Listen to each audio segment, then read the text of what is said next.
అందరికీ నమస్కారం అండి. తెలంగాణ రైతులకు ఈ వీడియో ద్వారా ఒక షాకింగ్ న్యూస్ అయితే చెప్పబోతున్నారు. ఎవరైతే రైతు బంధు కోసం ఎదురు చూస్తున్నారో రైతులు వాళ్ళకైతే ఇది షాకింగ్ న్యూస్ అని చెప్పొచ్చు. ఎందుకంటే ఇప్పటి నుంచి రైతు బంధు కొంతమందికి మాత్రమే రాబోతోంది. ఆ కొంతమంది ఎవరంటే నేను ఈ వీడియోలో చెప్తాను. అంతకన్నా ముందు వీడియోని లైక్ చేసి మన ఛానల్కి అయితే సబ్స్క్రైబ్ చేసుకోండి. ఇంకేమాత్రం ఆలస్యం చేయకుండా వీడియోలోకి అయితే వెళ్ళిపోదాం. ఇంకా విషయంలోకి వెళ్తే గత ప్రభుత్వం బీఆర్ఎస్ ఉన్నప్పుడైతే 1.52 కోట్ల ఎకరాలకైతే రైతు బంధు అయితే అందేది. అయితే అందులో 19 లక్షల ఎకరాలు సాగులో లేకపోయినా కూడా సంవత్సరానికి 1900 కోట్ల రూపాయలను వాళ్ళ బ్యాంకు ఖాతాల్లో వేసేవారు. ఇప్పుడు రేవంత్ రెడ్డి గారు వచ్చిన తర్వాత దానిపై ఒక కీలక నిర్ణయం అయితే తీసుకోవడం జరిగింది. ఏకంగా 19 లక్షల ఎకరాలకు రైతు బంధును అయితే నిలిపివేశారు. సాగులో ఉన్న భూములకు మాత్రమే రైతు బంధు ఇస్తామని సీఎం రేవంత్ రెడ్డి గారు అయితే చెప్పడం జరిగింది. దానికోసం క్షేత్రస్థాయిలో కూడా సర్వే చేసేందుకు అధికారులు అయితే సిద్ధమవుతున్నారు.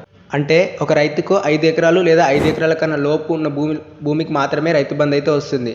అంటే అది కూడా సాగులో ఉండాలి, లేదంటే రైతు బంధును అయితే నిలిపివేయడం జరుగుతుంది. ఇలాంటి మరిన్ని లేటెస్ట్ అప్డేట్స్ కోసం మన ఛానల్కి సబ్స్క్రైబ్ అయ్యి పక్కనే ఉన్న బెల్ ఐకాన్ క్లిక్ చేయండి.